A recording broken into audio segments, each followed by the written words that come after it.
Break के बाद एक बार फिर से स्वागत है आप सभी का के चैनल में और इसी के साथ ही एक बार फिर से नजर डाल लेते हैं आज की हेडलाइंस पर। हेडलाइंस पावर्ड बाय के न्यूज साप्ताहिक समाचार पत्र जो रखे आपको आगे। को स्पॉन्सर्ड बाय स्वर्ण आभा ज्वेलर्स जो दे 100% शुद्धता की गारंटी और ब्लूमिंग वैली जो आपके अपनों तक पहुंचाए आपका प्यार। पंचायती राज मंत्री के पुत्र ने दिया पूर्व पंचायती राज मंत्री को सेल्फी मोड का जवाब। बोले सेल्फी नहीं विकास की मोड पर है अनिल शर्मा।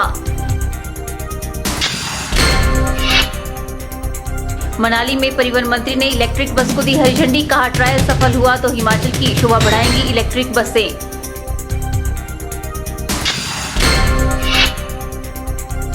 बारह से अधिक मुहाल बिलासपुर से जोड़ने पर भड़के 4 लेन प्रभावित। बिना उचित मुआवजा मिले जमीन देने से किया इंकार। और हमीरपुर शहर में फैलता जा रहा है नशे का कारोबार। युवा पीढ़ी फंसती जा रही है नशे के चंगुल में। पुलिस ने मांगा जनता से सहयोग। नागचला जिले के हटौन तक आने वाले 12 मुहालों को राज्य सरकार और NHAI ने पंडोह से बदलकर बिलासपुर के साथ जोड़ दिया है।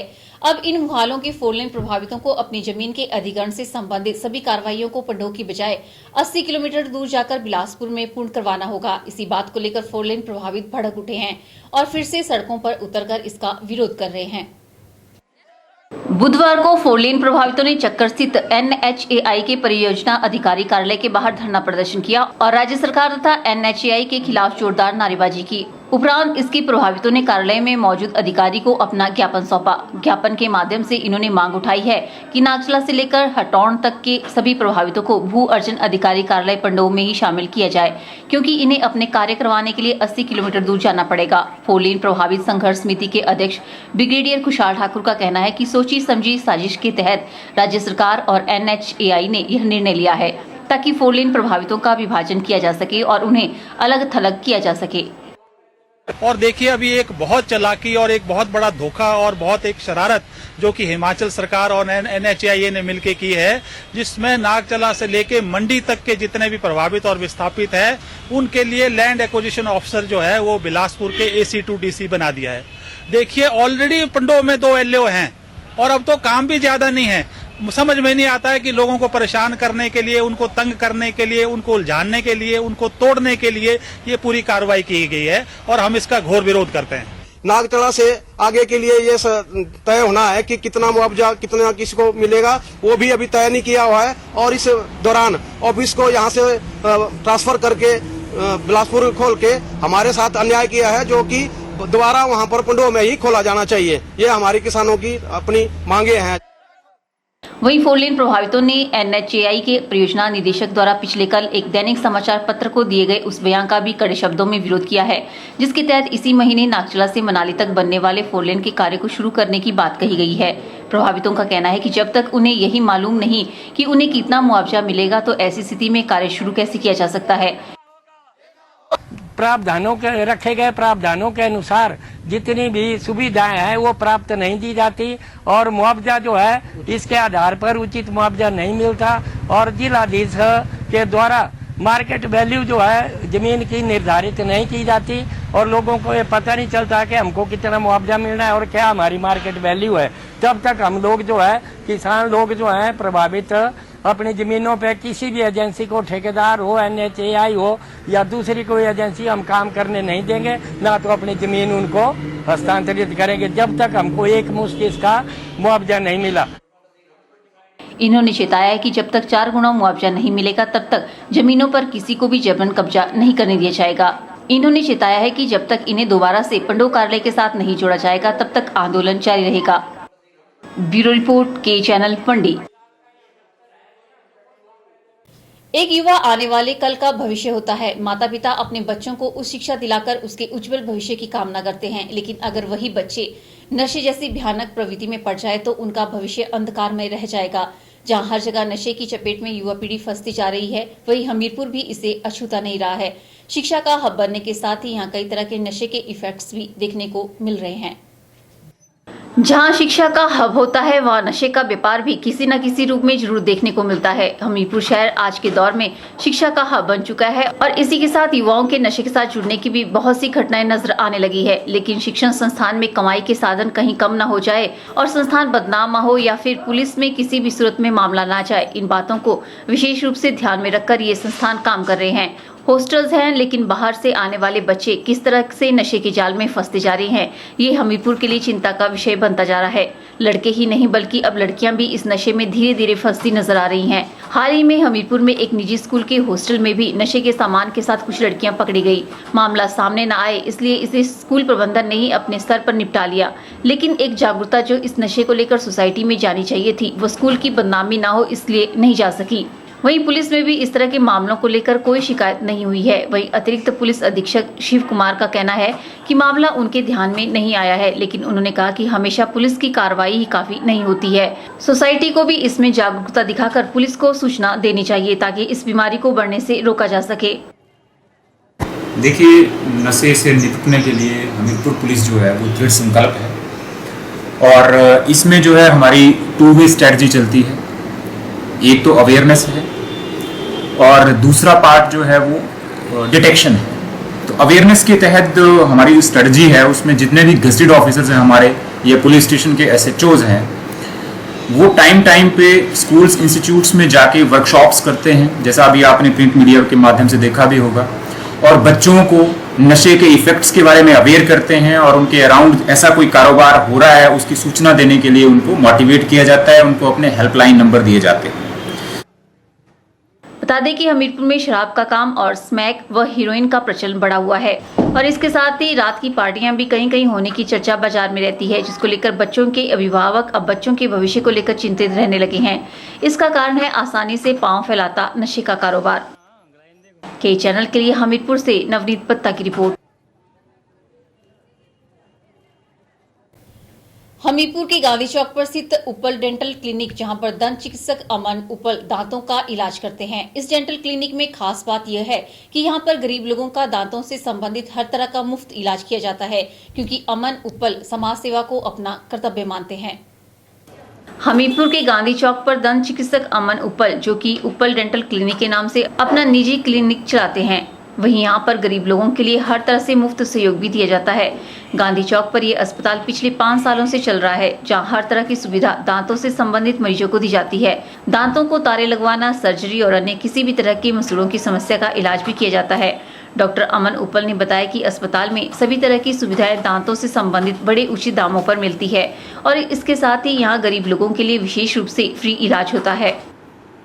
जैसे बच्चों के टेढ़े मेढ़े दांत होते हैं उनके लिए स्पेशलाइज्ड ट्रीटमेंट प्रोवाइड किया जाता है, जिसमें टेढ़े मेढ़े दांतों का इलाज तार द्वारा किया जाता है। बाकी बिना दर्द दांत निकाला जाता है, फिक्स दांत लगाए जाते हैं, प्लेट वाले बुजुर्गों के दांत लगाए जाते हैं और हर तरह की छोटी मोटी जो भी सर्जरी होती है इस हॉस्पिटल में की जाती है। साथ में इम्प्लांट की सुविधा भी उपलब्ध है। दांतों का इलाज जो है पूरी स्टरलाइजेशन में बिना बस पूरे स्टरलाइजेशन, जैसे कि IRDP अंत्योदय परिवार के लोग एवं कोई भी ऐसे गरीब लोग हमारे पास आते हैं उनके लिए 50% डिस्काउंट है। अंत्योदय के लिए हम बिल्कुल उनको दवाइयाँ भी मुफ्त में दे रहे हैं और साथ में उनकी जितने भी इलाज वगैरह है, परामर्श वगैरह है, वो बिल्कुल मुफ्त दिया जा रहा है।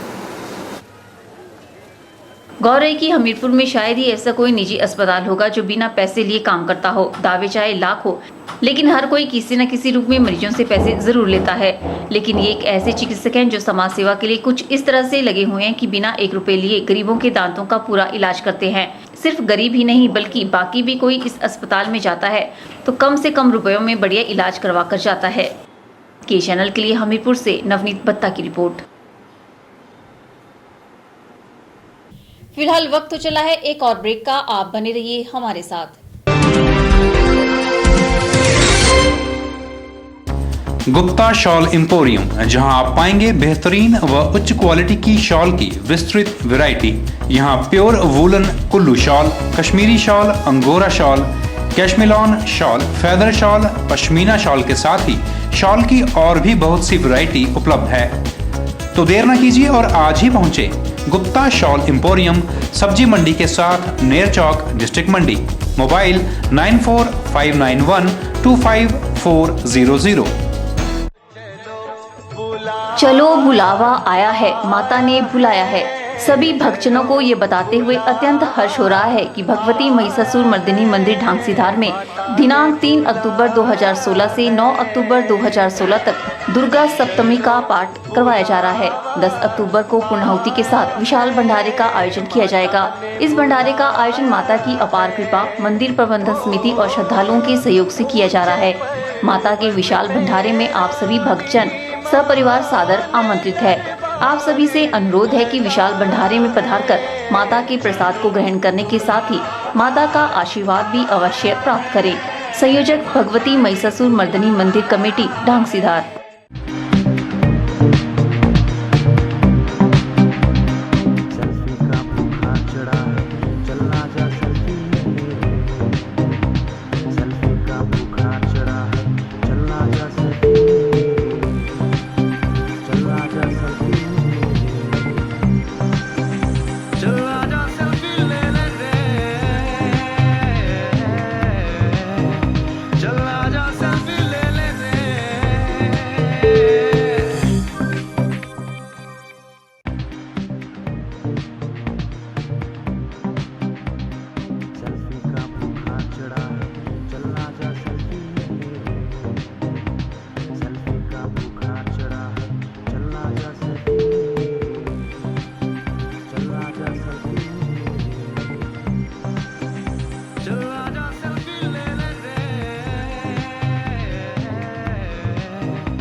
वक्त तो चला है के एक्सप्रेस का। हिमाचल की फटाफट खबरें जानने के लिए आप देखिए के एक्सप्रेस। सराज से भाजपा विधायक एवं पूर्व पंचायती राज मंत्री जयराम ठाकुर ने अनिल शर्मा पर जो तंज कसा था, उसका जवाब उनके सुपुत्र एवं प्रदेश कांग्रेस कमेटी के सचिव आशीष शर्मा ने दिया है। मंडी में पत्रकारों से अनौपचारिक बातचीत के दौरान आशीष शर्मा ने कहा कि ग्रामीण विकास एवं पंचायती राज मंत्री अनिल शर्मा सेल्फी मोड पर नहीं बल्कि विकास के मोड पर है। प्रदेश कांग्रेस कमेटी के सचिव आशीष शर्मा ने जयराम ठाकुर से पूछा कि वह बताएं कि ये सेल्फी मोड होता क्या है और अगर ऐसी कोई टर्म है तो वह सबसे पहले अपने विधानसभा क्षेत्र में इसका इस्तेमाल कर ले, क्योंकि उनका विधानसभा क्षेत्र विकास के लिहाज से पिछड़ा हुआ है और वह बीते 20 वर्षों से उसका प्रतिनिधित्व कर रहे हैं। आशीष शर्मा ने कहा कि ग्रामीण विकास एवं पंचायती राज मंत्री ने अपने गृह हलके में जो विकास करवाया है उसे देखकर भाजपा नेता बौखलाहट में है। उन्होंने पूर्व मंत्री द्वारा पैसा खर्च न करने के आरोप का जवाब देते हुए कहा कि पूर्व मंत्री ने जानकारी के अभाव में यह बयान दिया है, जबकि उन्हें मालूम ही नहीं कि इतना पैसा प्रदेश को अभी आया ही नहीं है। आशीष शर्मा ने कहा कि जितना विकास अनिल शर्मा द्वारा करवाया जा रहा है उतना भाजपा नेता नहीं कर पा पाए और इसी बात को लेकर नेता अब इस तरह की बयानबाजी कर रहे हैं। तो मैं समझूंगा कि जयराम जी जो ये बात कर रहे हैं कि सेल्फी मोड में, पहले तो सेल्फी मोड क्या होता है ये वही जाने, क्योंकि ऐसा तो मैंने पहली बार ही सुना है कि सेल्फी मोड कोई टर्म होता है।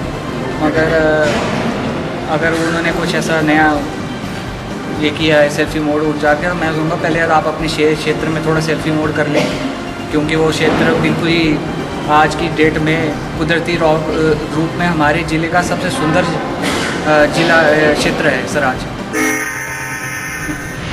और ना वहाँ पे पर्यटन का कोई प्रावधान है, ना वहाँ पे सड़कें हैं, ना वहाँ पे पानी है। पूरी जो विकास कार्य काम है वो ठप पड़े हुए हैं। मैं उनको अनुरोध करूँगा कि पहले आप सेल्फी मोड ज़रा अपने सराज में कर लें, उसके बाद मंडी में भी हम चर्चा करने के लिए कभी भी उस पर करने के लिए तैयार हैं। विकास कार्य काम हो या अन्य कोई भी काम हो, उसके लिए चर्चा के लिए अनिल शर्मा जी भी तैयार है और कांग्रेस पार्टी भी तैयार है। परिवहन एवं खाद्य आपूर्ति मंत्री जीएस बाली ने मनाली बस स्टैंड में इलेक्ट्रिक बस को विधिवत हरी झंडी दिखाकर रवाना किया। 24 सीटर बस के रोहतांग ट्रायल के दौरान मंत्री ने स्वयं 15 किलोमीटर कोठी तक सफर किया। बस में प्रशासनिक अधिकारी और एचआरटीसी के टेक्निकल कमेटी भी शामिल रही। इलेक्ट्रिक बस का विधिवत शुभारंभ करने और कोठी बस तक सफर करने के बाद मंत्री जीएस बाली ने मनाली में पत्रकारों से बातचीत की। उन्होंने कहा कि प्रदेश सरकार एनजीटी के आदेशों का पालन कर रही है और ये इलेक्ट्रिक बसें उसी का हिस्सा है।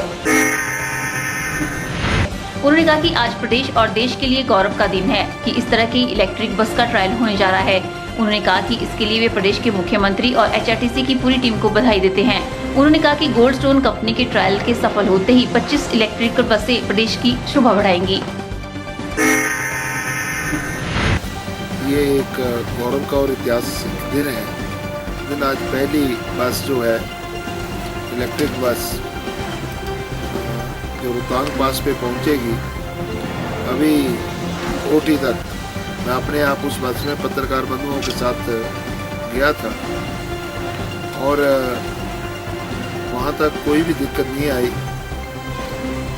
और मैं समझता हूँ कि अभी रास्ते में पता लगा है उसका टायर पंचर हुआ है, मगर उसके बाद वो गाड़ी रोहतांग तक जाएगी और मुझे पूर्ण विश्वास है कि वहाँ तक गाड़ी पहुँचेगी। ये एक ऐतिहासिक दिन है और खुशी का दिन है।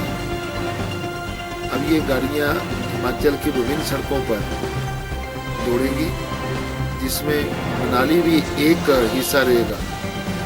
और मुझे आज टैक्सी यूनियन के लोग मिले थे, उन्होंने भी कुछ अपनी समस्याएं मेरे से बताई हैं।